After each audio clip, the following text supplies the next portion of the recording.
이 영문법의 절반을 우리가 박살을 낼 겁니다. 이해가 빡되고 느낌이 빠박 올 거예요. 그리고 동시에 굉장한 분노가 생길지도 모릅니다. 이렇게 간단한 걸 왜 도대체 아무도 알려주질 않았던 건가? 왜 영문도 모른 채 이런 영문법을 공부를 해야 됐던 건가? 영문도 모른 채 공부를 해야 돼가지고 지금 이름이 영문법인 건가? 이런 아재 개그 아주 그냥 재미있죠? 죄송합니다. 재미없죠? 여러분 혹시 졸까봐 제가 이런 드립까지 치고 있습니다. 이게 뭡니까? 꺼지란 소리가 아닙니다. 가지 마세요, 여러분. 끝까지 들어야 될 거 아닙니까? 자, 무슨 생각이 드냐? 동사죠. 이걸 기반으로 굉장히 다양한 표현을 할 수가 있습니다. 어떻게? 여기에 붙는 어미를 변화시켜서. 어미가 뭐죠? 엄마가 아니겠죠. 어미는 언어 할 때 어예요. 그러니까 말이죠. 그리고 미는 꼬리 미예요. 그러니까 말의 꼬리를 살짝 바꿔가지고 엄청나게 다양한 표현을 할 수 있다는 겁니다. 직접 한번 보겠습니다. 가에다가 다를 붙였어요. 가에다가 니은 다를 붙였어요. 가에다가 쌍시옷 다를 붙였어요. 가에다가 리을 것이다를 붙였어요. 그럼 갈 것이다죠. 가에다가 요를 붙였어요. 가요. 가에다가 비음 니다를 붙였어요. 그럼 갑니다. 느낌이 다 달라져요. 굉장히 많은 표현들을 우리가 할 수 있습니다. 아주 섬세하게 표현할 수가 있죠. 원래는 여러분 언어가 가다 안 가다 두 가지밖에 없었다고 이해를 하시면 돼요. yes 아니면 no밖에 없죠. 근데 그 미묘한 어떤 표현들을 굉장히 많이 만들어낸 겁니다. 예를 들면 여러분 원래는 폰이 전화 기능만 됐어요. 근데 사람들이 더 다양하게 이걸 활용하고 싶잖아요. 그래서 거기다가 뭐 사진도 찍고 뭐 전자사전도 넣고 성태 오빠 얼굴 사진도 넣고 막 성태형이 부른 랩 힘들지? 그 랩도 넣고 성태 오빠 뭐 유튜브 앱도 좋아요 추천 즐겨찾기 누르고 알람 설정 누르고 그리고 뭐 여러분들 톡도 하고 그리고 여러분들 게임을 해요 안 해요? 폰으로 게임을 해요 안 해요? 잘했어요 잘못했어요? 그래서 나온 게 공진폰이라고 데이터도 안 되고 게임도 안 되는 폰입니다. 자, 이렇게 어미 변화로 표현할 수 있는 게 이뿐만이 아닙니다. 바로 사투리도 있죠. 보세요. 가슈? 가뿌라? 가구먼유? 가유? 간다고라? 갈랍니다. 가겠습니다. 갈라카이. 그리고 제가 어린 시절 살았던 이 예천, 점촌 이 지역에서는 이런 표현들이 있습니다. 간니껴? 하마 간니껴? 갓띠라? 가시소? 간니더? 가시더? 가에다가 다 이런 어떤 어미 변화로 그 지역만의 특색마저 표현할 수 있었다고요. 사투리뿐만이 아니에요. 인터넷상에서도 마찬가지입니다. 여러분들이 많이 알고 있는 표현 중에 하나 이게 있습니다. 뭐야? 까지야! 제가 이 유래가 어디서 왔는지는 정확히 모르겠어요. 하지만 여러분 가에다가 이 어미를 붙여가지고 평상시에 가자 이렇게 표현하는 것과는 다른 느낌을 우리가 전달해 줄 수 있어요. 뭔가 소속감을 같이 느끼게 해줄 수도 있고요. 그리고 이런 표현도 있습니다. 가스때. 이게 무슨 표현입니까? 굉장히 요즘 유행하고 있는 표현이죠. 뻥이고요. 네, 이건 뭐냐면 제가 뭐 라이브 방송을 뭐 학생들 상담하거나 공부법 알려주거나 유튜브에 영상을 올리고 하거든요. 그때 뭔가 그 시청자 구독자분들이 강성 때 빨리 나타나서 빨리 우리한테 팩트 폭행을 날려달라. 빨리 혼내달라. 빨리 갑시다. 이런 느낌으로 갔을 때 막 이렇게 막 올라왔어요. 나마스테 뭐 이렇게 올라오기도 합니다. 제가 동물 라마를 닮았다는 그런 되도 않는 소리를 해대면서 그런 이야기도 있지만 근데 만약에 우리 구독자, 시청자, 수강생 여러분들이 가스테를 뭐 처음 쓰기 시작했는데 만약에 전 국민이 이걸 다 쓴다. 그럼 그때는 이게 표준어가 될 수 있는 겁니다. 사전에 올라간다고요. 가스테 뭔가 팩트 폭행을 빨리 나한테 해달라. 이런 느낌으로 올라가게 된다고요. 자, 이제는 영어 이야기를 해보겠습니다. 예를 좀 다른 걸 들어볼게요. 가는 거 말고 노는 걸로 한번 해보겠습니다. 얘만 들어줘도 아주 기분이 좋아지죠. 여러분들은 아주 그냥 맨날 놀아요. 이제 그만 놀 때도 됐는데 여러분들 공부에 있어서 가장 근본적이고 근원적인 문제가 뭔지 아십니까? 여러분들은 이 공부를 지금 몇 시냐? 어디야? 어깨가 맨날 삐딱한 게 뭐 떨어졌나? 안 해요. 안 한다고요. 지금 또 이상한 영상 보다가 지금 이거 보고 있는 거 아니에요. 자, 여튼 노는 거 어미 변화 한번 보겠습니다. 자, 지금 이 단어 하나하나 여러분들이 다 읽을 필요는 없어요. 제가 설명 이해하게 말씀드릴 거니까요. 놀았다, 놀고 있는, 놀았던, 놀기 위한, 놀고 있다, 놀 것이다, 뭐 놀아왔다, 놀았었다, 뭐 놀 수 있다, 놀아도 된다, 놀 것이다. 뒤에 붙는 이 어미를 바꿔서 다양하게 표현을 할 수 있습니다. 자, 그러면은 영어도 마찬가지로 여기에 해당하는 영어 표현을 제가 적어보도록 하겠습니다. 영어는 어떠냐면요. 기본적으로 놀다 플레이가 있죠. 그 동사 앞과 뒤에 뭔가를 추가해요. 혹은 그 동사 자체가 살짝 바뀌기도 하거든요. 그런 식으로 앞과 뒤에 이렇게 추가를 해가지고 마치 우리나라 어미를 변화시켜서 다양한 표현을 하는 것처럼 이렇게 말을 합니다. 뭐 앞에 to를 붙이기도 하고 앞에 can을 붙이기도 하고 뭐 may를 붙이기도 합니다. 기본적으로 한글에서 이 어미 변화를 시키는 것과 근본적으로는 다르지 않죠. 요렇게 동사를 변화시키는 각각에 해당하는 문법 이름이 있습니다. 그 이름까지 제가 적어 볼게요. 오른쪽에 적었습니다. 뭐 현재, 과거, 뭐 진행, 뭐 미래, 완료, 뭐 수동태, 조동사, 가정법 뭐 이렇게 적었거든요. 여러분 끝났습니다. 끝났다고요. 영문법의 절반 이상이 여기 다 있는 거예요. 어떤 문법 책이든 펼쳐가지고 보세요. 여기 적힌 이 문법 사항들이 전체 영문법 책에서 절반 이상을 차지합니다. 결론은 뭐냐? 우리가 지금 배우는 영문법의 절반 이상은 동사예요. 그리고 그 동사에 앞뒤에 뭔가를 추가하거나 그 동사를 살짝 바꿔서 섬세한 표현들을 배우는 겁니다. 마치 우리나라 말에서 어미를 변화시켜서 다양한 표현을 할 수 있게 된 것처럼요. 그 이상도 그 이하도 아니에요. 이렇게 다양한 어떤 동사의 변화형, 이게 익숙해질 때까지 계속해서 연습해야 됩니다. 예를 들면은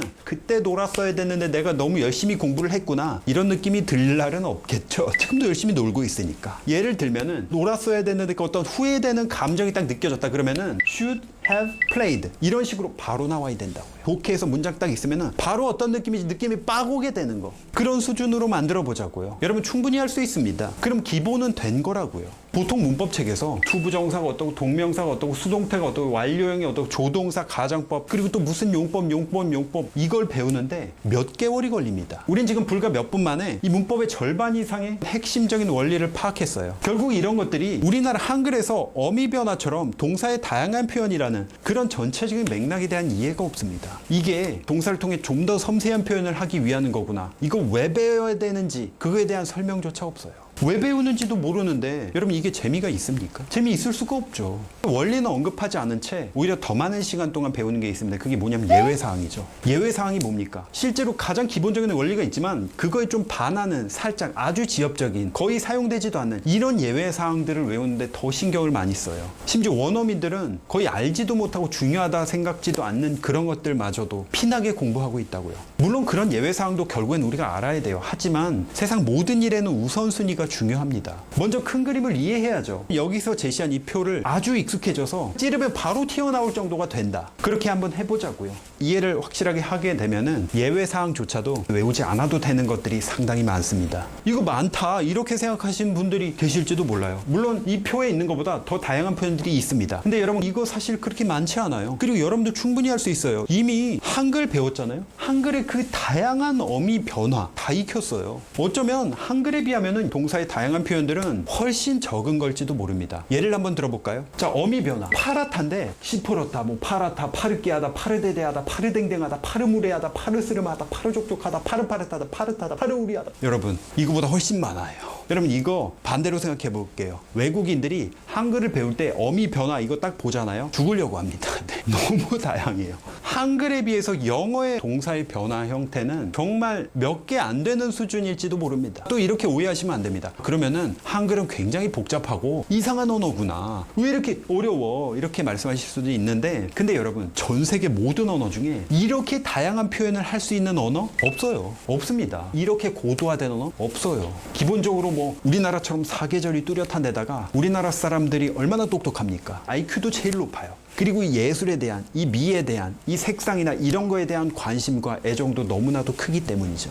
그런 아름다움을 사랑하는 민족이라는 겁니다. 여튼 여러분 이런 것 또한 우리가 일상생활에 쓰기도 하고 해석하는데 어떤 느낌인지 받아들여요. 영어라고 못하겠습니까? 여러분 할 수 있어요. 할 수 있습니다. 반드시 해낼 거라고요. 자, 그러면 아주 기본적인 내용, 우리가 이 영문법의 절반 이상에 해당하는 부분을 왜 배우고 그 핵심이 뭔지를 제가 설명드렸습니다. 근데 이 절반이 넘는 이 방대한 내용조차도 구체적으로 제가 좀 더 들어가서 세부적인 내용이 그냥 무작정 외우는 게 아니라 이해가 되게끔 만들어 드릴게요. 다음 시간에는 문법 웹이라는 개념, 우리가 그냥 무작정 외웠던 문법들이 서로 연결돼 있어서 그냥 하나를 알면은 그 다음 거 알고 그 다음 거 알고 그 다음 거 알게 되는 그런 어떤 기적을 제가 보여드리겠습니다. 요즘 학생들이 이런 표현 쓰더라고요. 다음 강의에서 여러분 지릴지도 모릅니다. 여러분 할 수 있다는 거 꼭 기억해 주시고요. 다음 강의에서 더 알찬 내용으로 찾아뵙겠습니다. 여러분 사랑합니다.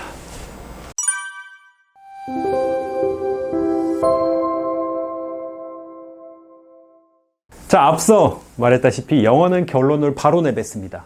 예를 들어 성태가 치킨을 먹었어요, 안 먹었어요? 안 먹었죠. 아무도 안 사줍니다. 네. 저 혼자 3마리도 먹을 수 있는데 농담이고요. 성태가 치킨 먹었는지 안 먹었는지는 영어에서는 바로 나와요. 주어 다음에 바로 동사, 즉 결론을 말해버린다고요. 그게 아니면 어색합니다.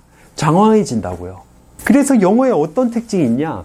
주어가 너무 길어지면 안 됩니다. 왜냐하면 그들의 사고방식상 중요한 것, 즉 결론이 바로 나와줘야 되는데 주어가 자꾸 길어지잖아요. 그러면은 결론에 해당하는 동사가 저 뒤에 나와버리는 거예요. 이게 너무 어색한 거죠. 그럴 때는 어떻게 하냐? 주어를 뒤로 빼버립니다. 그럼 여러분 빠지면 주어 자리가 비잖아요. 앞서 말한 대로 영어는 그렇게 막 생략을 또 잘 하지 않는 언어입니다. 왜냐면 갑자기 앞에 거 생략해버리면 영어 자체가 순서가 굉장히 중요한 언어잖아요. 순서가 바뀌면은 의미가 완전히 달라져요. 그래서 함부로 또 생략을 못해요. 그래서 주어를 뒤로 뺀 대신에 그 자리에 가짜 주어라도 만들어주는 겁니다. 그게 바로 본문에서 아주 느낌이 빠고게 제대로 다루겠지만 그게 뭐냐? 가주어 it이죠. it을 써주고 원래 주어는 뒤로 빼는 겁니다. 즉 이것 또한 영어의 가장 기본 원리인 결론 먼저, 중요한 거 먼저 말한다는 거에서부터 나온 거예요. 이 원리를 알면은 저절로 이해되는 게 뭐냐면 가주어뿐만 아니라 뭐 가 목적어도 있죠. 뿐만 아니라 분사가 명사 뭐 앞에서 꾸며주냐 뒤에서 꾸며주냐 이런 것도 당연히 이해가 될 수 있습니다. 그 외의 것들도 있는데요. 예를 들어 분사 같은 경우에는 분사가 길어지면은 뒤로 갑니다. 뒤에서 이 명사를 꾸며줘요. 현재 분사 같은 거 뭐예요? 동사를 형용사로 바꿔서 쓰는 거죠. 예를 들어 현재 분사가 딱 한 단어다. 그러면 보통 명사 앞에 위치해요. 근데 이게 길어지면은 명사 뒤로 가서 이 앞에 있는 명사를 꾸며주는 겁니다. 꾸며주는 거는 말 그대로 뭔가 치장을 하는 거고 부수적인 역할이니까요. 우리는 이런 이유도 모른 채 가주어, 진주어 이런 것들을 뭐 외우곤 합니다. 우리나라에는 사실 가주어, 진주어도 없잖아요. 왜 영어엔 이런 것들이 있을까? 왜 굳이 이렇게 써야 되냐? 그런 생각을 해보셨나요? 영어의 아주 기본적인 원리만 알아도 그냥 이해할 수 있는 부분입니다. 뭐 이 모든 내용들은 본 강의에서 더 자세하게 다룰 거고요. 충분히 여러분 영어 쉽게 끝낼 수 있습니다. 자, 다들 할 수 있어요. 할 수 있다고요. 지금 이 강의 여러분 계속해서 잘 따라오고 있다면 충분히 영어 정복할 수 있습니다. 여러분 지금 밑에다가 할 수 있다고 다들 적으세요. 할 수 있다고요.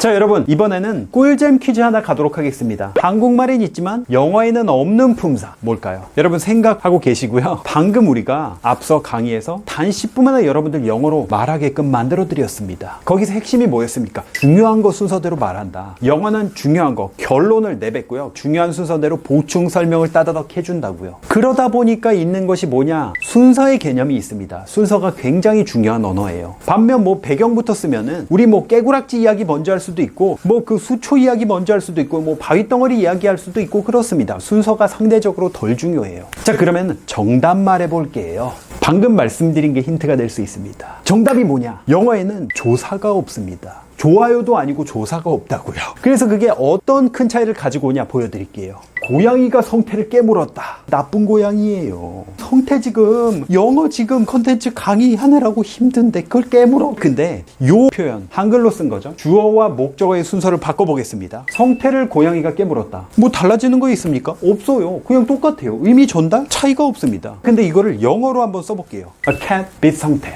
아팠겠죠. 지금도 아픈 것 같아요. 그럼 마찬가지로 주어와 목적어의 위치를 바꿔보겠습니다. 성태가 그 고양이를 깨물은 거예요. 미친놈이네. 성태가 아니라 변태가 됐어요. 이 차이가 느껴지십니까? 조사가 있고 없고의 차이. 우리나라 말은 조사가 있잖아요. 그러면 고양이가 이 조사가 즉 이거가 주격이라는 걸 나타내줘요. 르이라는 조사가 붙으면은 이게 목적격이라는 게 그냥 정해집니다. 그래서 위치가 어디가 돼도 그냥 얘는 죽으나 사나 주격이고 얘는 죽으나 사나 목적격이에요. 근데 영어는 조사가 없어요. 대신 순서가 중요합니다. 그 순서, 그 위치, 내가 무슨 차례냐에 따라 주격과 목적격이 결정됩니다. 그래서 맨 앞에 오니까 얘가 주격이에요. 근데 순서가 그렇게 중요한데 바뀌어버리니까 의미가 완전히 뒤엉켜버리는 겁니다. 느낌이 지금 빡 왔어요. 우리말은 조사가 얼마나 중요하냐면 조사 한 글자만 달라져도 느낌이 완전 달라져요. 고양이 가가 아니라 고양이만 성태를 깨물었다. 느낌 달라지죠. 사자도 지금 성태 깨물어 먹으려고 했는데 지금 고양이만 야 니만 성태 깨물어 나도 잡아먹을 거야. 뭐 이런 느낌이죠. 그 조사 하나의 차이로 지금 사자까지 등장해서 저를 깨물어 먹고 있어요. 지금 눈물이 납니다. 그래서 우리 왜 그런 속담이 있잖아요. 아 다르고 어 다르다. 토시 하나만 바뀌어도 느낌이 완전 달라집니다. 뜻이 달라져요.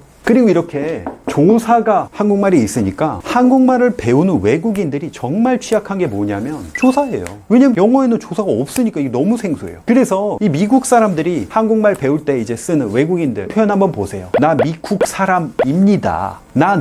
는이란 조사 빼먹었어요.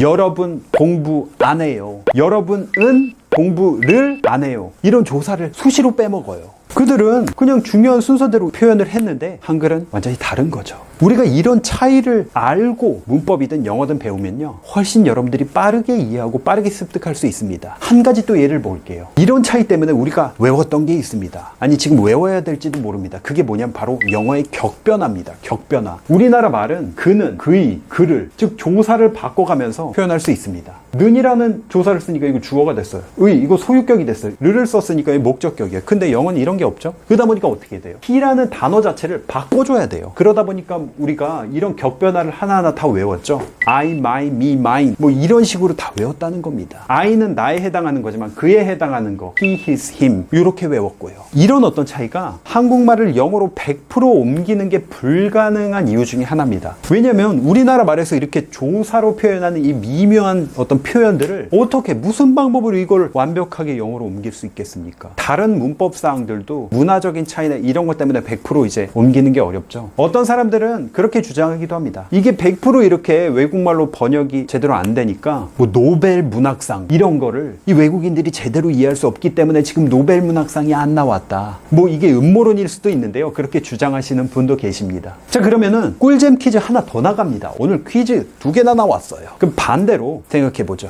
영어엔 있지만 한국말에 없는 게 뭘까요? 정답은 전치사죠. 전치사가 항상 명사 앞에 옵니다. 구체적인 내용은 제가 본 강의에서 더 말씀을 드릴 텐데요. 이 전치사구는 사실 그렇게 중요하지는 않습니다. 어떤 의미에서 중요하지 않냐? 전치사로 표현된 그 부분이 빠져도 하나의 문장은 그냥 완결된 문장이에요. 예를 한번 들어보죠. I went to Busan by train last week 하면은 전치사 이 부분들은 없어져도 문장 자체가 말이 됩니다. 아까 주격, 목적격 이런 것들이 빠지면은 문장 자체가 불완전한 문장이 돼버리거든요. 그런 건 순서를 너무나도 잘 지켜야 되죠. 근데 전치사 부분은 중요하지 않은 부분이에요. 한데 이것 또한 순서가 있습니다. 장방시라고 지금 되어 있죠. 장방시. 뭔가 익숙하죠. 이게 지방시라는 명품 브랜드가 있습니다. 사람 이름이었을 텐데, 그리고 지방시, 표준시, 어떤 지역의 어떤 시간대를 말할 때 지방시라고 표현하죠. 그게 중요한 게 아니고요. 우리가 이 전치사 구를 쓸 때도 순서가 있다고 우리가 배웁니다. 장소, 방법, 시간의 약자예요. 그래서 장소, 뭐 부산, 방법, 뭐 기차로, 뭐 시간, 뭐 이렇게 나오는 거예요. 그 순서대로 영어를 써야 된다 라고 우리가 장방시 이렇게 줄여가지고 문법을 외웠던 적도 있습니다. 근데 이게 사실은 항상 이렇게 써야 되냐? 아니에요. 실제 원어민들은 중요한 순서대로 씁니다. 가장 기본적인 틀은 나에게 있어서 가장 중요한 그 순서대로 쓰는 게 영어의 기본 원리예요. 이 문장의 핵심 표현이 아닌 전치사 구 같은 경우도 말하는 사람이 중요한 그 순서대로 쓴다는 거는 변함이 없습니다. 자, 그래서 우리가 이 영어를 말하는 데 있어서 가장 중요한 기본 원리를 바탕으로 뭐 조사, 전치사에 대한 이야기도 또 나눠봤습니다. 물론 제가 말씀드린 이 내용들이요, 뭐 100% 완전히 다 적용된다 그렇게 보긴 어려울 수도 있어요. 왜냐면 언어라는 거를 나는 이런 방식으로 쓰는 사람도 있고 쟤는 막 이상하게 쓰는 놈도 있어요. 영어라는 건 전 세계 너무나도 넓은 영역에서 쓰기 때문에 막 이상한 또라이는 새로운 방식으로 쓸 수도 있습니다. 하지만 이게 핵심 원리라는 건 기억 꼭 해주시면 좋겠고요. 여러분, 이런 거를 자연 체득 방식으로 그냥 여러 번 접해가지고 뭐 계속 하면서 우연히 저절로 이렇게 터득되기까지는 여러분 몇 년이 걸릴지 모릅니다. 10년이 넘을지도 몰라요. 한데 지금 단 몇 분 만에 영어의 가장 핵심 원리를 여러분들이 이해하셨어요. 이게 문법의 힘입니다. 그 문법의 힘을 여러분들은 매 강의마다 아주 그냥 짜릿하게 느끼게 될 거예요. 아주 느낌이 빡 올 거예요. 더 재밌는 내용이 다음 강의에 기다리고 있으니까요. 다음 강의에서 또한 열심히 한번 해봅시다. 여러분 할 수 있어요.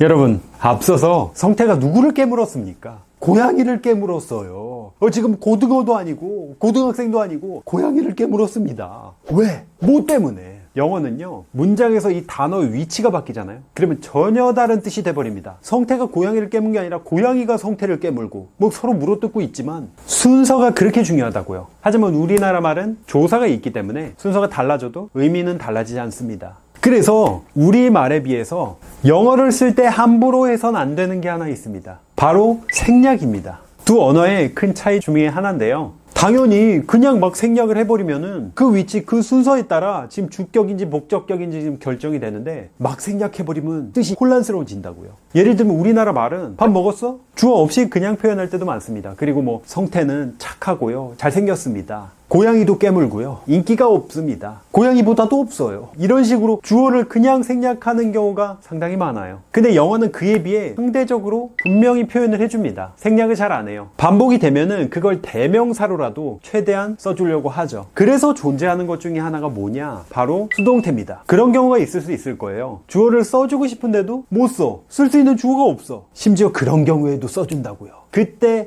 활용하는 문법이 바로 수동태입니다. 한번 볼게요. 이런 어떤 문장이 있습니다. This book, 이 책은 was written, 쓰여졌다. 지금 동사를 살짝 바꿔서 수동태. 나중에 수동태 파트 가서 제가 느낌이 빠고게 설명 드릴 거예요. 일단은 요런 꼬라지가 어떤 수동태다. In 1392. 1392년에 이 책이 쓰여진 거예요. 원래 이게 능동태면은 누군가가 이 책을 썼어. 몇 년도에? 이렇게 나오는 거겠죠. 근데 목적어와 주어를 바꾸면서 이 책이 쓰여진 거예요. 누군가에 의해, 원래는 by 누구에 의해 이렇게 적어줘야 되죠. 근데 이 책이 만약에 작자 미상이야. 그래서 누가 썼는지를 몰라. 이런 경우엔 주어를 써줄 수가 없잖아요. 그때는 그냥 그 책을 그냥 수동태로 이렇게 표현을 해주는 겁니다. 누가 이 책을 썼는지 그 주체를 몰라도 수동태로 이렇게 쓰면은 주어 그냥 날려버리면 되거든요. 왜냐하면 영어는 뒤에 오는 걸수록 안 중요해. 심지어 날려버려도 돼요. 자, 이렇게 주어를 쓰고 싶어도 못 쓰는 경우도 있고요. 굳이 주어를 내가 안 써도 되겠다 해서 안 쓰는 경우도 있습니다. 예를 한번 보죠. This building, 이 빌딩은 was built, 지어졌다. In 2000, 2000년도에 이렇게 돼 있습니다. 요거 수동태죠. 원래 능동태로 보면은 주어가 원래는 있어야죠. 원래 능동태로 본다면은 이 건물을 지은 사람이 나와야 되죠. 가장 먼저. 성태가 지었어. 이 건물을 2000년도에 이렇게 나와야 됩니다. 성태가 아주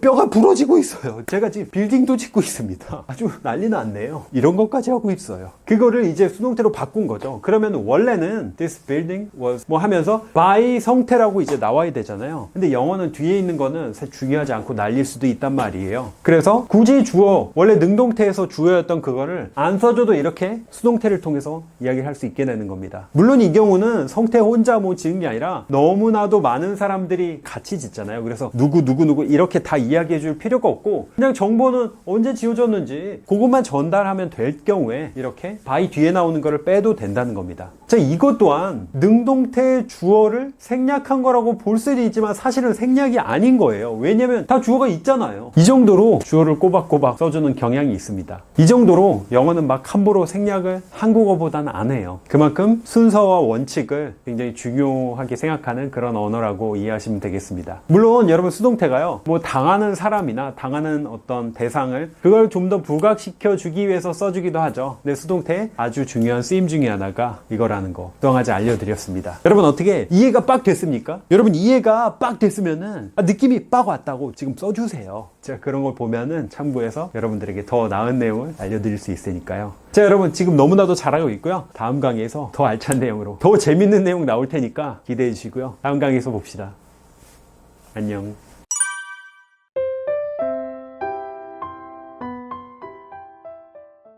우리는 한국어와 영어, 이 사고방식의 차이를 이해했고 그 원리를 바탕으로 단 10분 만에 영어로 말할 수 있게 됐습니다. 뿐만 아니라 이 둘 간의 엄청난 차이를 알게 됐죠. 특히 조사의 유무. 이제 또 아주 재밌고 유용한 내용을 알려드리겠습니다. 자, 먼저 한국어는 배경이 먼저였습니다. 자기소개 같은 거 어떻게 한다고 했죠? 가족들, 어머니, 아버지, 배경 설명을 한참 한 다음에 그 다음에 나의 진짜 이야기는 한참 나중에 나왔습니다. 반면에 영미권에서는 자기소개하면 말 그대로 거의 자기 이야기만 합니다. 이게 무슨 의미냐? 우리나라의 어떤 사고방식으로는요, 배경과 개인은 떨어질 수가 없습니다. 전체와 이 개체는 분리가 안 돼요. 그래서 의술도 다릅니다. 한의학이 어떤가요? 모든 기관이 다 연결되어 있어요. 여러분이 동네 한의원을 딱 갔어요. 그러면은 가장 먼저 뭘 요구합니까? 뭘 달라 그래요? 이런 경험이 있을 겁니다. 손 좀 줘보세요. 그럼 여러분은 어떻습니까? 어머 부끄러워요. 어떻게 손을 내밀어. 저는 이미 성태형밖에 없는 몸이에요. 진짜 막 울고 자빠지고 있어요. 여러분 제발 이러지 좀 마세요. 왜 맨날 저한테 성태형이랑 뽀뽀하고 싶어요. 성태형 보조개다 하고 싶어요. 이런 소리 좀 그만 올리고 다니세요. 그러니까 여러분 막 강성태 게이설 막 이런 거 나돌아다니는 거 아닙니까? 자, 어쨌든 한의학에서는 뭐 배가 아프든 머리가 아프든 뭐 입맛이 없건 아니면 뭐 아기가 안 생기건 뭐 약간 정신이 오락가락하건 일단 맥부터 잡습니다. 아니 지금 내가 아픈 데랑 전혀 관련이 없는 이 손목을 잡고 있어요. 이게 뭐냐? 이 기관이 따로 존재하는 게 아니라 다 연결되어 있고 하나라고 생각하기 때문입니다. 심지어 이게 뭐예요? 손이 아니라 이건 네, 전 이걸로 글씨를 써요. 농담이고요. 이거 귀죠. 귀나 손이나 아니면 발에 모든 신체가 다 들어있다고 믿습니다. 귀가 어떤 인체의 축소판이라고 하기도 하고요. 손, 수지침 아세요? 손에다가 침을 놔요. 배가 아프면 손에다 놓습니다. 발은 여러분 발 마사지 같은데 가면은 인체 기관이 거기에 다 들어있다고 그렇게 이야기를 합니다. 그래서 동양이 서양보다 상대적으로 해부학이 덜 발달이 돼 있거든요. 근데 그 이유가 바로 이런 사고방식의 차이에 있다는 얘기를 하는 학자도 있습니다. 왜냐면 해부를 해가지고 그 기관만 어떻게 치료를 한다는 거는 동양의 어떤 사고방식으로 봤을 때는 근본적인 치료가 안 된다는 거예요. 왜냐면 전체를 다 같이 봐야 되거든요. 건축 방식에도 차이가 있습니다. 한국의 전통 가옥, 한옥 어떤가요? 최대한 자연과 조화를 이루고 자연 속에 들어가고 그런 방식의 건축을 추구한 반면에 서구의 어떤 건축물은 자연을 아주 지배하는 그런 어떤 건축 양식으로 지어진 거라고요. 이 내용이 뭐 중고생 때 그 국어 뭐 지문으로도 나오고 그리고 미술 시간에도 배우는 그런 내용이죠. 이처럼 사고방식의 차이는 어떤 문화나 기술에도 지대한 영향을 미칩니다. 또한 언어도 마찬가지죠. 문법에 그대로 적용이 됩니다. 영어식 사고방식에서는 모든 사물은 배경과 분리되어 있습니다. 나무는 그냥 나무고요. 뭐 해초는 그냥 해초예요. 돌은 돌이고 동양처럼 뭐 나무도 물고기도 돌도 다 같은 제자연이고 하나다? 이런 게 아니에요. 그래서 자연스럽게 발달한 것이 뭐냐면 사물의 수 개념입니다. 우리나라 말은 저기 학생들이 있어요? 그러면 학생이 많네 라고도 할 수 있고 학생들이 많네 이렇게 표현할 수도 있습니다. 이걸 단수로 표현하건 복수로 표현하건 문법적으로 다 맞아요. 심지어 복수여도 단수로 표현하는 게 더 자연스러울 때가 많습니다. 하지만 이 영어는 명확히 분리됩니다. 단수면 단수, 복수면 복수로 반드시 표현해줘야 돼요. 그 명사의 수에 맞춰서 앞에 나오는 관사가 달라지기도 하고요. 그리고 그 뒤에 나오는 동사에 영향을 주기도 합니다. 3인칭 단수인 경우에 바뀌죠. 자, 그럼 여기서 퀴즈 하나 나갑니다. 아주 그냥 꿀잼 퀴즈. 여러분 강의에다가 아주 꿀을 쳐발라놨나 봐요. 꿀잼이 너무 자주 나옵니다. 아주 단순한 문제인데요. 여러분 책을 영어로 뭐라고 하죠? book? 아닙니다. 엄밀히 말하면 아니에요. 영어에서 그냥 book은 사실 없다고 봐도 됩니다. 거의 없어요. a book 아니면 books. 이렇게 모든 명사에 셀 수 있는지 없는지, 셀 수 있다면 하나인지 여러 개인지 그 수 개념이 다 들어가 있다고요. 문법에서 왜 명사를 배울 때 셀 수 있는 명사, 셀 수 없는 명사, 그리고 셀 수 있는 명사에는 뭐 어떤 종류가 있는지 이걸 배우는 것 또한 이 때문입니다. 이거 배울 때 왜 배우는지 생각 한번 해보신 적 있나요? 영문도 모르지 이거 왜 세고 앉아있어? 야 지금 이거 수학 시간이 아니라 영어 시간인데 그걸 왜 세? 셀 수 있는지 없는지 이게 뭐가 중요해? 여러분 확실한 건 우리가 이유를 알고 이해를 하고 공부를 하면 훨씬 쉽고 재밌어집니다. 그리고 여기서 또 하나 나타내는 우리가 알 수 있는 원리 중에 하나가 명확성인데요. 영어는 얼렁뚱땅 표현하지 않습니다. 명확히 나타내요. 이 내용은 정관사, 부정관사 그 부분에서 제가 진짜 느낌이 빠고게 설명드리도록 할게요. 근데 아마 그런 생각하시는 분들 계실지도 모릅니다. 아니 영어는 이거 모든 명사마다 뭐 관사 막 붙이거나 빼거나 복수형 이거 모든 명사 이거 너무 머리 아프네. 뭐 이딴 언어가 다 있어.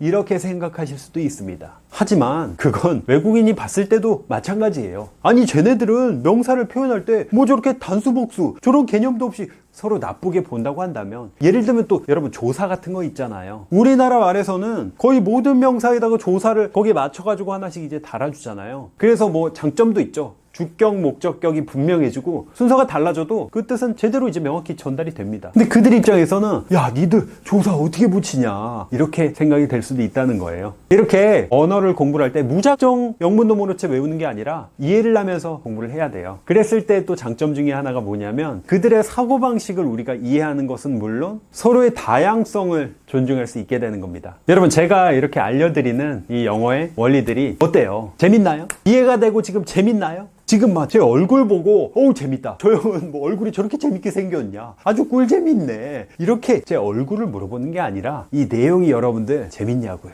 저는 사실 여러분이 어떻게 생각하는지 너무 궁금하거든요. 그래서 만약에 재밌다 그러면은 댓글에 후기에 막 재밌고 너무 유익하다 이런 거 좀 써주세요. 그럼 제가 더 힘을 내서 여러분들에게 정말 더 좋은 내용을 알려드릴 수 있을 테니까요. 그리고 여러분이 이런 어떤 강의를 들으면서 재미를 만약에 느끼고 있다. 그러면 다른 공부도 마찬가지로 재밌게 쉽게 잘할 수 있다는 뜻입니다. 여러분 할 수 있어요. 할 수 있습니다. 여러분 할 수 있다고요. 제가 도와드릴게요.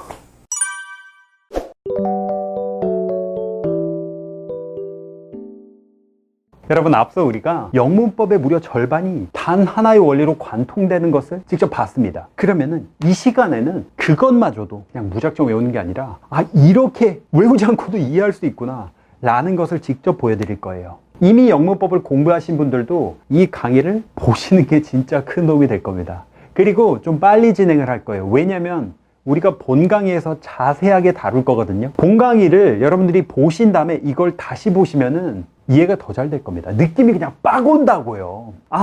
영어 이렇게 재밌고 싶구나 느끼게 되실 거예요. 제가 만든 표를 이제 하나 보여드릴 텐데요. 이건 여러분 지금까지 살면서 단 한 번도 본 적이 없을 겁니다. 왜 문법 맵이라고 문법 전체를 하나의 어떤 지도로 만든 그 문법 맵 말고 별도로 문법 웹이라고 표현을 하는데요. 웹이라는 거는 여러분 거미줄이죠. 거미줄처럼 서로 연결되어 있다는 뜻입니다. 연결이 돼 있어서 하나를 알면은 다른 하나 여러분 자연스럽게 그냥 같이 알아버릴 수 있는 그런 어떤 기적을 경험하실 거예요. 자, 그럼 한번 볼까요? 이 표인데요. 여러분 이게 서로 화살표로 어떻게 영향을 주고 그래서 이해할 수 있는지가 여기 담겨 있습니다. 가장 가운데 있는 이 분사 먼저 보도록 하겠습니다. 여러분 분사는 뭐죠? 분사, 이 분자가 뭐냐면요, 나눌 분자입니다. 여러분 본점이 있으면은 분점이 있죠. 그래서 갈라져 나왔다는 뜻입니다. 그럼 뭐에서 갈라져 나왔냐? 여러분 원래 동사가 있어요. 동사 문장에서 가장 중요한 부분이죠. 동사는 뭡니까? 움직일 동, 움직임을 나타내주는 바로 결론을 말하는 건데 그 동사에서 갈라져 나와서 뭐가 됐냐? 형용사가 됐습니다. 생각해보세요. 여러분 만약에 형용사를 그 표현 하나하나를 다 일일이 다 새로 만든다고 한다면 너무나도 많은 단어들을 새로 만들어야 돼요. 근데 너무나도 좋은 방법은 뭐냐면 기존에 있는 동사를 살짝 바꿔서 형용사로 활용할 수 있다는 거예요. 엄청나게 경제적이죠. 그래서 기존에 무수히많은 그 동사에다가 뭘 붙이냐, 뒤에다가 ing를 붙이면은 여러분 현재 분사가 됩니다. 현재 분사. 자, 지금 현재 분사와 과거 분사가 있는데 이 두 가지도 너무 쉬워요. 현재 분사는 뭐냐? 말 그대로 현재를 나타냅니다. ing가 붙게 되면 그 의미가 뭐뭐하는이 돼요. 여러분 뭐뭐하다라는 거죠, 원래 동사는. 근데 뭐뭐하는이 되니까 이 자체가 형용사 꾸며줄 수가 있잖아요. 이걸 흔히 우리가 현재 분사는 능동과 진행 의미를 가진다고 우리가 외워요. 근데 이거 외울 필요 있냐? 없어요. 여러분 뭐뭐 하는이 뭡니까? 제가 직접 강의를 하는, 제가 이 행동을 하고 있다는 그 뜻이에요. 제가 직접 한다고요. 능동적으로 직접 한다고요. 수동은 누군가한테 당하는 건데 당하는 게 아니라 뭐뭐 하는 뜻은 제가 직접 하는 그 의미잖아요. 이거 뭐 너무나도 당연한 거죠. 능동과 진행의 의미를 갖는다고요. 자, 그러면은 화살표가 쭉 나와서 현재 분사에서 진행형으로 들어갔습니다. 여러분 현재 진행형이라는 시제를 우리가 배워요. be 플러스 ing라고 배우죠. 그거 외울 필요가 있냐? 없어요. 여러분 우리가 아주 쉽게 배우는 게 뭡니까? 비동사죠. 비동사는 뭡니까? 어떤 상태를 나타내요. He's handsome 하면은 그는 잘생겼어. 성태 is handsome 하면 성태는 잘생겼어. 여러분 이 문장을 딱 듣는 순간 무슨 생각이 떠오릅니까? 맞는 말이다. 네, 아주 적절한 표현이다. 네, handsome보다 성태를 더 잘 표현할 수 있는 건 없다. 이런 생각은 조금도 들지 않죠. 네, 죄송합니다. 여튼 여러분들 is, 그러니까 비동사 다음에 handsome이라는 형용사가 붙었어요. 그럼 형용사의 상태다는 의미잖아요. 잘생긴 상태다. 그러면 비동사에 이 현재 분사를 붙였어요. 현재 분사는 형용사니까 당연히 비동사 뒤에 올 수가 있죠. 자, 그러면은 비동사 뭐뭐 상태인데 현재 분사 의미가 뭡니까? 뭐뭐 진행도, 뭐뭐 하는이라는 뜻이잖아요. 뭐뭐 하는 상태. 그게 뭔 소리예요? 지금 진행하고 있다는 소리 아니에요. be 플러스 ing라는 거 여러분 이거 현재 분사 알면은 외울 필요가 없어요. 그리고 과거 분사가 있습니다. 과거 분사는 자 현재 분사랑 비교를 해서 하면은 그냥 너무 쉬워요. 현재 분사는 말 그대로 내가 지금 하는 이란 뜻이고요. 과거 분사는 보통 뭐뭐 된 이런 뜻입니다. 과거 분사가 완료 혹은 수동의 의미를 가진다고 그걸 외웁니다. 근데 외울 필요가 있을까요? 아니요. 여러분 뭐뭐 된이 무슨 뜻입니까? 뭐뭐 된, 이미 됐다는 소리 아니에요. 이미 일이 진행된 거야. 완료가 된 거예요. 그리고 뭐뭐 된 게 뭡니까? 아, 나 X 됐네, 멍멍이 됐네 한 게 뭐예요? 내가 누구한테 뭔가 아주 참혹한 일을, 아주 능욕적인 일을 당해가지고 X 됐다 이 소리 아닙니까? 누구한테 뭔가를 당했단, 뭐뭐 된 이런 의미라고. 나 오늘 성태형 됐네, 이건 아주 잘 됐다는 소리죠. 네. 성태형처럼 handsome. 네, 기억하세요. 네. 죄송합니다. 과거 분사가 그래서 뭐뭐 된 이런 의미로 수동의 의미와 완료의 의미를 가진다고요. 자, 그러면 여기 화살표가 내려와서 과거 분사에서 수동태를 가리켰어요. 이거 똑같아요. 여러분 비동사 뒤에다가 과거 분사를 한번 붙여보죠. 과거 분사는 형용사니까 그러면은 그 과거분사인 상태를 말하잖아요. 비동사에 그 과거분사를 붙였으니까 수동의 의미가 당연히 되는 거예요. 왜냐면 과거분사 자체가 수동의 의미니까. 그 다음 과거분사에서 화살표가 나와서 완료형을 가리키고 있어요. 여러분 현재 완료를 예를 들어볼게요. 현재 완료가 뭐냐면 have 플러스 pp, 즉 과거분사라는 소리죠. have 플러스 과거분사가 현재 완료를 뜻하는 거예요. 근데 이걸 외울 필요가 있냐? 없어요. 없다고요. 여러분 앞으로 계속 나오겠지만 have는 영어에서 굉장히 다양하게 써요. 단순히 뭔가를 내가 이렇게 가지다 이것만 있는 게 아니라 먹다, have 여러분 잘 알고 있는 먹다 뿐만 아니라 뭔가 너 지금 이 가게에 뭐 강성태 응무법 책 가지고 있어요? 이렇게 물어볼 때도 have 동사를 쓸 수 있어요. 굉장히 다양하게 쓰이는데 여기서도 쓰인다고요. 시제를 나타낼 때도. 여러분 have는 뭡니까? 가지고 있다는 건데 그 뒤에 뭐가 왔어? 과거분사가 왔어요. 과거분사는 뭡니까? 뭐뭐 된. 이미 내가 과거에 한 일이잖아요. 과거에 내가 한 상태를 지금까지 가지고 있어. 과거에 내가 공부를 했는데 그걸 지금까지 가지고 있어. 그 소리 뭐예요? 과거부터 시작해서 지금까지 하고 있다는 소리 아닙니까? 외울 필요 있어? 없다고요. 이거를 보통 이제 수직선을 그려놓고 여기서부터 여기까지 계속 유지됐다 이렇게 뭐 설명을 하시기도 하죠. 근데 여러분 have 내가 가지고 있다. 과거분사 과거에 또 이거 뭐 그냥 안 해도 되잖아요.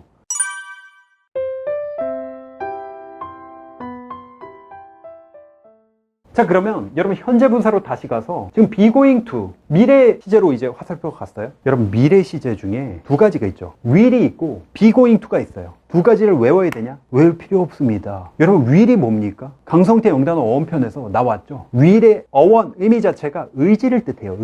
의지가 뭐냐? 내가 합격할 거야, 내가 공부를 할 거야, 이런 의지를 나타낸다고요. 근데 여러분 의지 자체가 뭡니까? 내가 합격할 거야, 그게 뭔 소리예요? 근데 미래에 내가 그걸 하겠다는 소리 아닙니까? 그래서 의지를 그 어원을 가지고 있는 will 자체가 미래 시제를 나타내는 조동사로 쓰일 수 있게 된 거예요. 자 그리고 be going to는 뭐냐? 이거 외울 필요 없다고요. 여러분 be going이 뭡니까? 비동사 플러스 ing 이거 뭐예요? 아까 나왔잖아요. 진행형 아닙니까? 비동사 뒤에 형용사로 쓰인 이 현재부사 going 이게 뭐예요? 지금 가고 있는 거야. 근데 to가 왔어요. 여러분 to 부정사 뭐라고 했어요? 미래에 내가 뭔가 할 일 나타내는 거라고 했잖아요.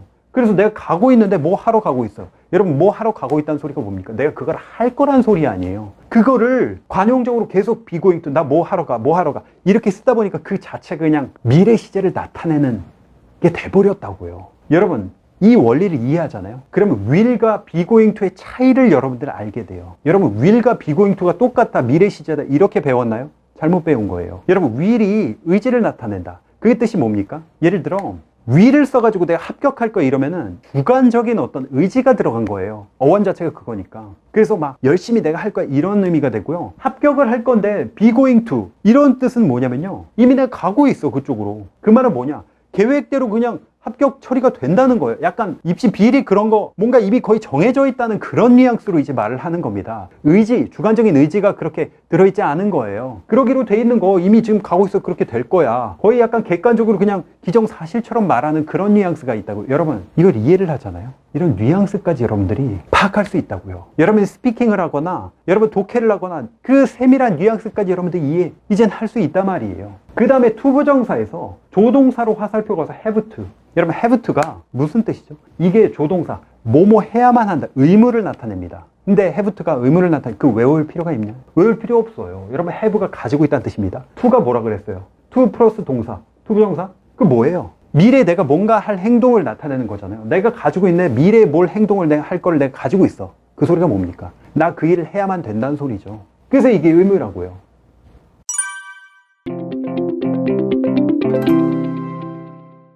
그 다음 여러분 과거 시제에서 화살표가 쭉 와서 조동사로 이렇게 오게 됐어요. 이거 되게 여러분들 신기한 건데요. 신기하다기보다 이거 알면 너무 편해지는 건데 뭐냐면 조동사를 과거 시제로 표현하면 약한 표현이 된다. 자 여러분 일단 우리나라 말부터 설명을 해볼게요. 우리나라 말도 그렇거든요. 뭐냐면 여러분이 하고자 하는 말을 살짝 과거 표현으로 말을 하잖아요. 그럼 이게 약한 표현이 돼요. 예를 들어 성태 오빠 영화 보고 싶어요 이렇게 현재 시제로 말하잖아요. 그러면 너 지금 당장 너 나랑 영화 보러 가야 돼 이런 느낌이에요. 근데 오빠 제가 오빠랑 영화 보고 싶었는데 그러니까 과거에 내가 영화를 보고 싶었는데 지금은 뭐 보고 싶은지 아닌지 모르겠는데 하여튼 과거형으로 말했어. 그럼 뭡니까?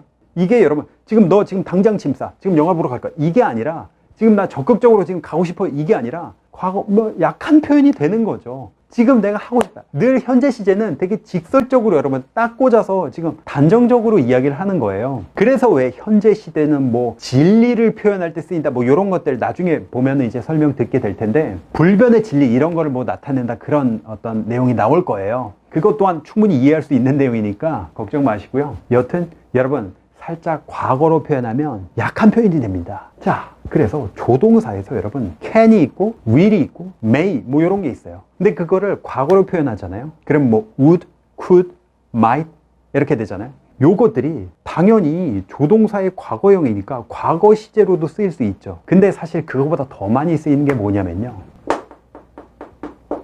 약한 표현입니다. 예를 들어 I will 하면은 내가 뭔가를 할 거야. 되게 그 의지가 느껴지는 거거든요. 근데 I would 하면은 뭐 할 것 같은데 이런 뜻이 된다고요. 살짝씩 톤 다운이 된다고요. I can do it. 난 할 수 있어. 이건데 I could do it 하면은 나 할 수 있을 것 같은데 약간 한 발 빼는 그게 된다고요. 이거는 사실 시제가 과거가 아니에요. 그냥 표현이 약해진 거라고요. 이거를 여러분들 can, could 해가지고 will에 would 해가지고 이걸 다 따로 뜻을 단어 외치 외울 필요가 없고 그냥 과거 시제는 이게 약한 표현이 된다는 그 원리만 여러분들이 기억하고 있잖아요. 외울 필요가 없어요. 외울 필요가 없다고요. 자, 그래서 여러분 우리가 흔히 영어는 굉장히 뭐 존댓말도 없고 그냥 서로 막 맘먹고 막 그냥 야 이 성태야 막 뭐 이렇게 막 하는 이거 완전 상놈의 언어야 뭐 이렇게 생각을 하시는 분들이 계세요. 저도 사실 배울 때 그랬고요. 근데 그렇지 않습니다. 이 약한 표현이 살짝 이렇게 공손한 표현. 예를 들어 Will you pass me the book? 그 책 좀 나한테 갖다 줄래? 이건 will을 썼으니까 되게 직접적으로 말하는 거예요. 근데 Would you pass me the book? 이렇게 보통 please까지 이제 붙이는데 이렇게 하면은 굉장히 좀 공손하고 약한 표현. 그걸 해주실 수 있을까요? 하는 이런 의미가 된다고요. 그래서 여러분 would, could, might 이거는 조동사의 과거형은요 되게 좀 여러분 격식이 있거나 내가 예의를 차리거나 할 때 굉장히 많이 쓰입니다. 그래서 실제 회화할 때도 사실 누구 비즈니스 관계하는데 굉장히 공손하게 표현해야 되잖아요. 그때 뭐 미드를 보더라도 would, could, might 이거 굉장히 많이 나옵니다. 근데 그게 중요한 사실은 과거 시제가 아니라는 거예요. 그러니까 그 형태 자체는 이제 과거형인데 의미 자체는 그냥 약한 표현이라는 거예요. 느낌이 지금 빡 왔죠. 외울 필요 없다고요. 자, 그럼 여러분 조동사에서 가정법이 나왔어요. 여러분 가정법 이거요. 굉장히 어려워하죠. 근데 여러분 이 가정법이요. 이거 뭐 따로 공부할 필요도 없어요. 무슨 의미냐? 여러분 가정법은 그냥 조동사의 하나의 파트예요. 자, 조동사 이걸 제가 왜 이렇게 강조해서 설명드렸냐면 약한 표현, 과거 약한 표현 이렇게 되는 거잖아요.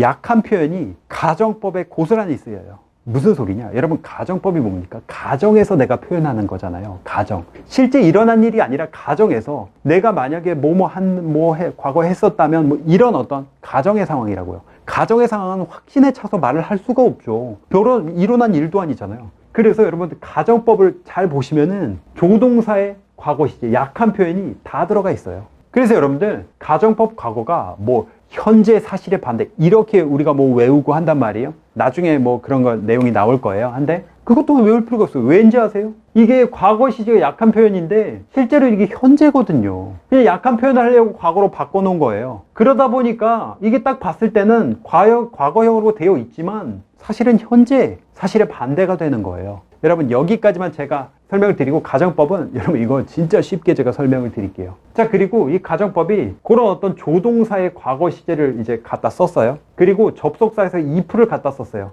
그러니까 여러분 조동사 과거 시제에서 약한 표현을 쓴 다음에 그 앞에다가 if절을 갖다 붙인 거예요. 그게 그냥 가정법의 전부입니다. 이거 뭐 외울 필요 없어요. 그냥 바로 이해가 될 겁니다. 자, 여러분 지금 좀 굉장히 빠르게 이 표 하나를 같이 봤습니다. 근데 여러분 보세요. 조동사, 동명사, 투부정사, 전치사, 시제, 분사, 가정법, 접속사, 수동태 이게요. 여러분 목차 펴놓고 보시면 알 테지만 모든 영문법 책의 절반 이상입니다. 이게 서로 이렇게 연결돼 있다고요. 서로 연결돼 있잖아요. 이게 너무나도 쉽게 이해가 되는 것뿐만 아니라 연결돼 있으면 이게 끊어지지도 않아요. 서로 이렇게 다 맞물려 있기 때문에 안 끊어진다고요. 잊어버리지도 않는다고요.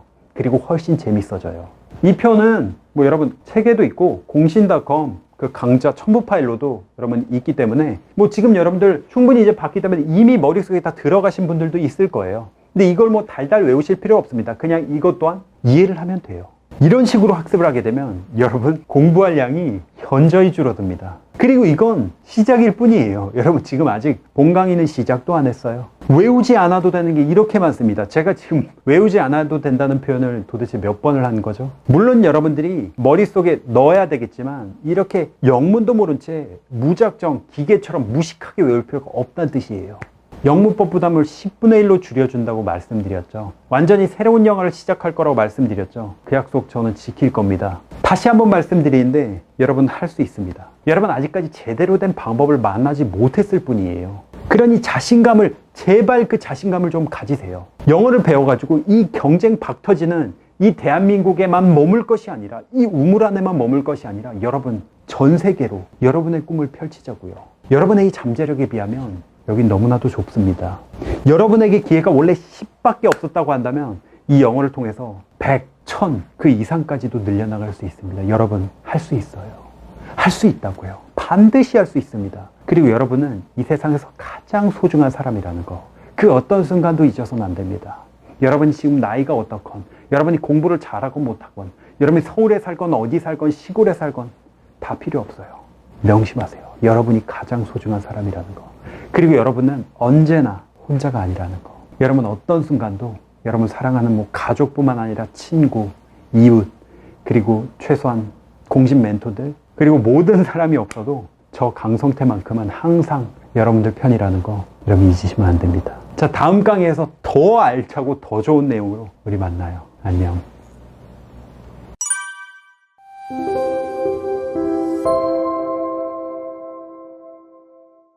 자, 그 다음에 여러분 현재 분사에서 화살표가 나와서 동명사를 가리키고 있어요. 동명사가 뭐냐? 여러분 우리가 분사는 동사를 형용사로 굉장히 다양하게 활용할 수 있었단 말이에요. 동명사는 말 그대로 동사인데 분사처럼 이번엔 형용사가 아니라 명사로 활용한 거예요. 동사를 명사로. 그러니까 명사, 쓸 수 있는 명사 표현이 얼마나 많아지겠습니까? 근데 여러분 이게 왜 현재 분사에서 이렇게 빠져나왔냐? 원래 같은 거예요. 여러분 동명사나 현재 분사나 일단 생김새가 그 꼬라지가 똑같아요. 동사 뒤에 ing 붙이는 거 여러분 똑같거든요. 이건 현재 분사고 이제 동명사다 해서 차이는 뭡니까? 현재 분사는 뭐뭐 하는인데 동명사는 그 뒤에 것만 붙이는 거예요. 우리나라 말로 표현을 하자면. 그래서 동명사라는 존재가 나왔어요. 근데 여기에 투부정사를 이렇게 서로 화살표가 왔다리 갔다리 하고 있어요. 자, 요게 무슨 뜻이냐면 동명사, 동사를 명사로 대신 표현한 거잖아요. 투부정사도 동명사처럼 동사를 명사로 표현할 수 있다는 거예요. 투부정사 굉장히 어려워하는 어떤 문법인데요. 너무 쉽습니다. 일단 동명사도 외울 필요 없었어요. 현재 분사에서 나왔다는 그걸 알면은. 그러면 투부정사는 뭐냐? 부정사가 뭡니까? 부정사. 얘는 동명사야. 명사로 그냥 정해져 있어. 부정사는 뭐냐면요. 부정은 정할 수가 없다는 뜻입니다. 자, 그럼 뭘 정할 수가 없냐? 동명사는 여기 이름 자체 명사라는 게 박혀 있어요. 명사로밖에 못 쓰입니다. 근데 부정사는 명사로도 쓰일 수 있는데 부사로도 쓰일 수 있고요. 그리고 형용사로도 쓰일 수 있어요. 그래서 투부정사의 뭐 명사정용법, 형용사정용법, 부사정용법 이렇게 따로 우리가 공부를 했는데요. 이게 뭐가 올지 사실은 정해져 있지 않다는 뜻이에요. 뭐냐, 문맥상에서 문장이 쫙 이어지고 있는데 그 투부정사가 이런 내용인데 여기 투부정사가 왔으니까 요거는 부사적으로 쓰였을까 이런 의미일 거야. 문맥상에서만 그걸 알 수가 있어요. 그러니까 정해져 있지가 않은 거예요. 이게 부사로 쓰인 건지 이 동명사처럼 명사로 쓰인 건지. 그래서 이름이 부정사예요. 그 다음 투가 붙었어요. 여러분 투가 뭐냐면요. 여러분이 투를 사실은 잘 알아요. 뭐냐? 그 투 어디서 만났어요? 바로 이 위에 있죠. 전치사 투에서 온 겁니다. 여러분 이 사실을 사실 아는, 이걸 가르쳐 주는 데도 없는데 투부정사의 투는 어디서 왔냐? 전치사 투에서 왔다고요. 여러분 이걸 이해하잖아요. 그러면 시험에 진짜 자주 나오는 동명사와 투부정사 그 어떤 차이점을 여러분 그냥 안 외워도 이해할 수 있어요. 무슨 의미냐면 여러분 전치사 투는 뭡니까? 전치사 투는 여러분이 만약에 편지를 쓴다고 하면 투 뭐 성태 오빠 팬레터를 쓰는 거죠. 성태 오빠 너무 잘생겼고요. 너무 강의가 쏙쏙 들어오고요. 너무나 라마를 닮았어요. 낙타를 닮았어요. 이렇게 편지를 쓰면 정말 가만히 안 둘 거예요. 자꾸 저한테 라마 닮았다고 놀리시는데 하나도 닮질 않았어요. 죄송합니다. 여러분 편지 쓸 때 투 땡땡 하는 거는 누구한테 보낸다는 거죠. 누구에게. 그리고 내가 어떤 목적지를 나타낼 때도 to를 쓰잖아요. 그러니까 미래에 내가 지금은 여기 있지만 to, 누구한테로 이게 간다 그런 뜻이에요. 미래의 의미. 전치사 to라는 것 자체가 미래에 누구한테 가 있다는 의미를 가지고 있어요. 자, 그래서 투부정사도 미래의 의미를 가진다고요. 이게 신기하게도 사람들이 뭐 문법 이런 걸 신경을 안 쓰고 왜 투부정사가 생겼는지 아세요? 전치사 to를 그냥 동사랑 같이 쓰기 시작했어요. 그러면서 이게 미래에 뭔가 뒤에 동사가 오잖아요. 동사를 내가 할 거다, 이런 의미로 그냥 막 쓰다 보니까 이게 투부정사라는 문법으로 자리를 잡아버린 거예요. 원래는 그냥 전치사 to였습니다. 원래 사람들이 막 쓰다 보면은 그게 그냥 표준어로 굳어지는 게 언어거든요. 그래서 여러분, 문제로 굉장히 문법 문제로 많이 나오는 것 중에 하나가 뭐냐면 동명사만을 목적어로 하는 동사가 따로 정해져 있고요, 투부정사만을 목적어로 하는 그 동사가 따로 정해져 있어요. 근데 여러분, 이거를 외울 필요가 있냐? 없어요. 이거 진짜 무식하게 다 외우고 있거든요. 그러면 외울 필요가 없이 어떻게 하면 되냐? 투부정사를 목적어로 하는 그 동사는요, 의미 자체가 미래를 뜻하는 동사예요. 동명사는 그에 반해서 미래를 뜻하지 않고 과거거나 과거의 의미에서 반복되는 일이나 그런 어떤 동사가 왔을 때 동명사가 나오는 거고, 미래를 뜻하는 동사가 나오면 투부정사가 온다고요. 예를 하나만 들어볼까요? 여러분, 플랜이라는, 이제 플랜 짜는 거, 계획하는 거, 이 동사는 동명사를 목적으로 할까요? 투부정사를 목적으로 할까요? 투부정사야. 당연하죠. 왜냐면 플랜 자체가 미래 계획이잖아요. 그래서 플랜 투 뭐 할 거를 계획한다 할 때 플랜은 투부정사를 쓰는 거예요. 동명사를 쓰지 않습니다. 왜냐면 미래를 뜻한 전치사에서 왔기 때문에. 여러분, stop to sing, stop singing, 이 차이가 뭐죠? stop은 이 두 가지를 다 취할 수 있는 또 그런 동사가 됩니다. 근데 의미가 완전히 달라요. stop to sing은 내가 미래 노래를 부르기 위해서 지금 stop, 멈춘 거예요. 이제부터 노래를 제가 부르겠습니다 하면 다 여러분들이 영상을 끄겠죠. 안 불러요. 네, 너무 쫄지 마세요. 근데 여러분, 미래가 아니라 동명사를 썼어요. stop singing 하면은 내가 지금 노래를 부르기 위해서 멈춘 게 아니라 노래를 부르고 있는 것 자체를 그냥 멈췄다는 거예요. 제가 지금 노래를 막 부르고 있었는데 그걸 멈췄다는 뜻입니다. 그러니까 이게 투부정사 미래 그 의미라는 걸 알면은 외울 필요 없다고요.